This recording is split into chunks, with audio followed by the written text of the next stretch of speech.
Bismillahirrahmanirrahim. Assalamualaikum warahmatullahi wabarakatuh.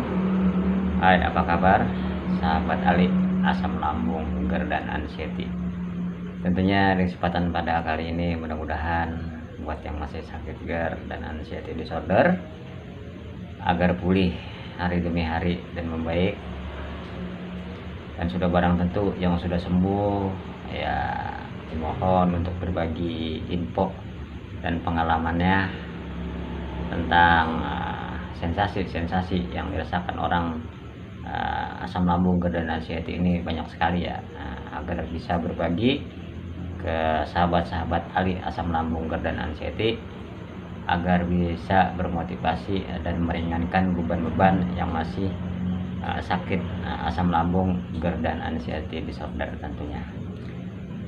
Untuk kesempatan pada kali ini saya ingin bercerita tentang yang saya alami, yang saya rasakan. Saya pernah rebahan aja selama kurang lebih 5-6 bulan pada waktu itu. Ya, bermacam-macam sensasi, bermacam-macam rasa ya saya sudah alami.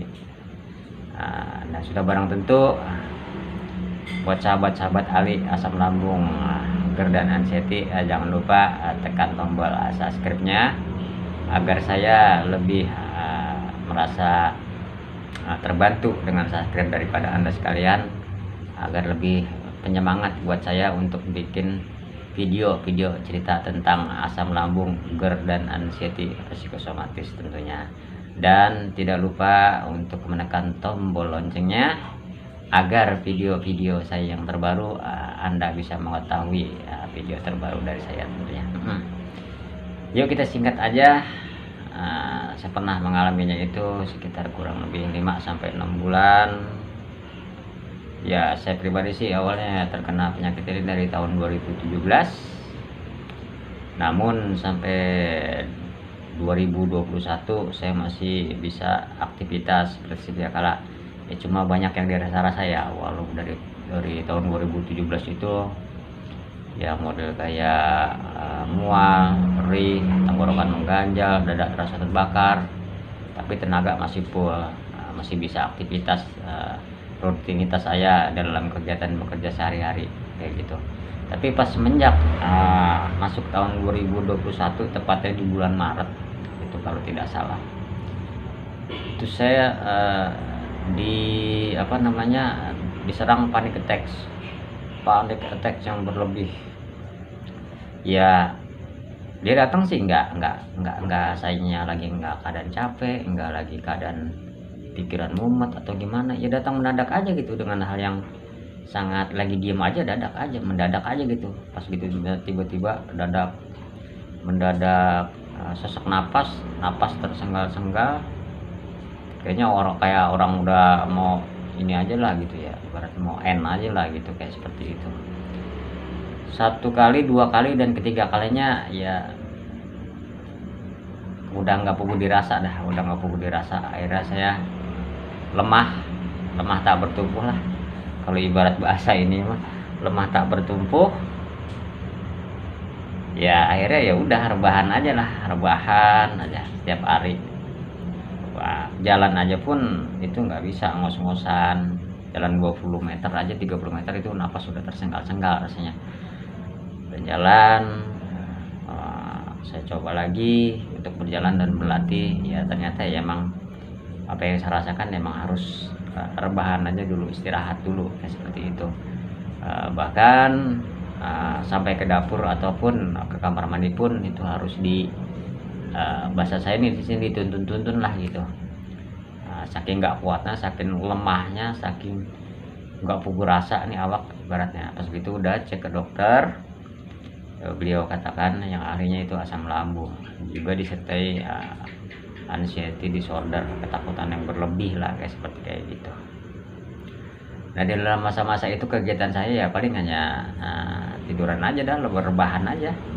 Udah nggak bisa ngapa-ngapain, rebahan, paling main HP, ya paling makan lah apa yang dianjurkan dokter, makan, pola makannya ditata, pola pikirnya juga ditata, juga gaya hidupnya juga ditata kembali kayak seperti itu. Ya, selama 6 bulan itu ya udah kegiatan nggak ada sama sekali, paling hanya duduk, hanya seputaran aja, muter-muter di dalam rumah aja, muter-muter dalam rumah, paling ke depan kamar, ke depan ke kamar, paling ke depan juga cuma hanya berjemur aja.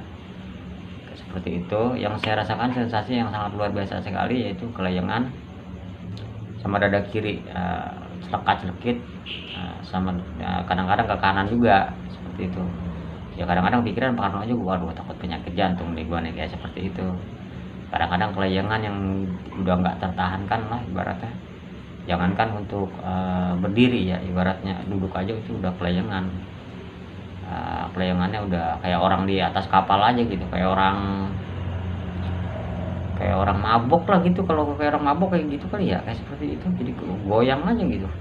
Jangan kan mau ibadah, mau duduk aja goyang gitu. Itu selama itu saya merasakan hal itu gitu.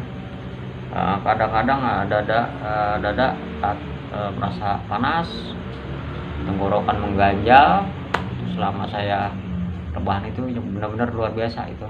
Namun akan tetapi saya orangnya mau berusaha untuk sembuh, yakin kepada Sang Pencipta Allah Subhanahu wa taala, bahwasanya sejenis apapun, penyakit apapun pasti ada obatnya, pasti ada cara sembuhnya. Yang penting sebagai manusia kita mau berikhtiar, ataupun syariat itu kan wajib kita mau berikhtiar. Hakikatnya kita serahkan kepada Allah yang Maha Kuasa, seperti kayak gitu. Selama 6 bulan itu saya berjemur tiap pagi, pokoknya dari jam 8 sampai jam 9, dari jam 8 sampai 9, paling hanya bisa itu. Saya mau berjemur tiap pagi. Paling yang sudah ada video-video saya itu sebelumnya, totok-totok, pijat-pijat sendiri kayak seperti itu, pijat sendiri. Apa yang saya ketahui lah, pijat-pijat lah, lillahi ta'ala kita. Dan niat tujuannya saya pribadi untuk penyemangat buat diri saya ingin sembuh, saya ingin seperti kayak dulu lagi, pengen kerja lagi, pengen bergaul lagi, berteman lagi, pengen kumpul bareng sama teman-teman sendagurau. Nah pas semenjak itu juga teman-teman juga udah pada nanyain, ibaratnya pada kemana kan gitu. Saya kok gak keluar-keluar. Emang saya orangnya, saya pribadi jarang cerita kepada teman-teman keadaan kondisi saya sakit atau gimana, saya jarang cerita ibaratnya kayak gitu sama siapapun gitu. Jadi beliau-beliau juga pada nggak tahu gitu. Ya saya ceritakan ya, ada beberapa teman yang menjenguk gitu. Jadi beliau tidak paham apa yang saya bilang ini, saya penyakit GERD anxiety disorder itu, beliau nggak paham. Ya memang kayak seperti itulah gitu. Banyak yang tidak paham dengan penyakit ini, banyak yang tidak mengerti dengan penyakit ini. Ya ada yang bercanda, ada yang gimana lah, biasa dah ya, namanya teman-teman lah.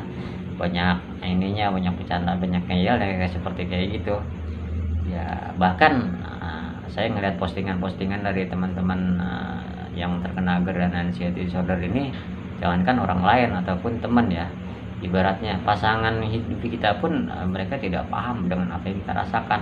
Nah oleh karena itu, buat yang masih menderita GERD dan anxiety disorder ini, baik suami yang kena, baik istri yang kena, ya kita lebih saling mensupport lah ibaratnya. Bahwasanya penyakit ini betul-betul sangat meresahkan menurut saya, sangat meresahkan itu ya. Artinya kita udah berobat ke sana kemari, bahkan sampai baik medis ataupun non medis, pernah juga ke ustadz juga, itu pernahnya sampai 4 kali saya pribadi itu. Ya emang seperti kayak gitu katanya. Kalau di ustadz bilang ataupun ini bilang, katanya ada gono lah, udahlah biarin. Yang penting saya tujuan kita tidak tujuan terhadap orang lain, baik saudara ataupun kawan ya. Sakit inilah betul-betul medis yang berpusat di lambung kita, yaitu asam lambung yang berlebih. Jadi sehingga pikiran kita sehari-hari dalam keadaan belum sembuh, dalam keadaan sakit, pikiran kita yang aneh-aneh, dan itu berpengaruh sekali sama pikiran-pikiran negatif itu. Bisa suatu bisa jadi kenyataan kayak seperti itu. Bisa jadi wah sakit ini. Makanya banyakan yang komen-komen itu berpikirlah positif, jangan yang negatif. Insya Allah mudah-mudahan diusahakan dan harus bisa seperti kayak itu. Jadi menurut saya ini, penyakit ini berbaur dengan pikiran juga. Buanglah pikiran-pikiran yang sifatnya rasa hasad, hasud, iri, dengki, baik sama keluarga ataupun orang lain ataupun teman terdekat. Buanglah jauh-jauh, kita refresh ulang otak kita, supaya kita berpikiran positif, jangan negatif terus. Banyak sih perubahan yang orang yang terkena anger dan anxiety disorder ini, banyak perubahannya. Yang dulu ya temperamen jadi kagak, yang dulunya ambisi gini-gini jadi enggak. Sebenarnya penyakit kayak gini menata dalam kehidupan kita sehari-hari, kembali lagi menata lagi. Tadinya kita sehat, hidup kita berantakan, ambisi dengan harta dan segalanya, namun dikasih sakit kayak gini, ditata kembali, ini kembali lah ya gitu, diperbaiki lagi. Juga sakit ini bisa mengubah cara kebiasaan kita yang tadiannya nggak rajin ibadah, mohon maaf sekarang rajin ibadah, yang tidak mengenal sama sekali bisa mengenal sama yang maha kuasa oleh Allah Subhanahu wa taala, seperti kayak gitu. Ya mungkin itu saja ya berbagai cerita saya. Sekali lagi, buat yang masih sakit asam lambung dan anxiety disorder ini, tetap semangat, ikhtiar selalu, bahwasanya yakin kita pasti akan sembuh. Tapi prosesnya nggak instan, itu bertahap, itu prosesnya butuh kesabaran yang luar biasa tentunya. Dan mudah-mudahan yang sakit ini diberikan kesabaran, dan sakit ini bisa jadi penggugur dosa-dosa kita yang masa lalu, agar kita lebih introspeksi ke diri kita pribadi, ataupun introspeksi tadinya kita berbuat hal yang bisa merugikan orang lain, bisa mengecewakan orang lain, baik dari tutur kata ataupun yang disengaja ataupun yang tidak sengaja. Pas semenjak dikasih sakit kayak gini, mudah-mudahan kita bisa introspeksi ke diri kita pribadi masing-masing. Oke, itu saja saya berbagi cerita, dan mudah-mudahan bisa bermanfaat semuanya.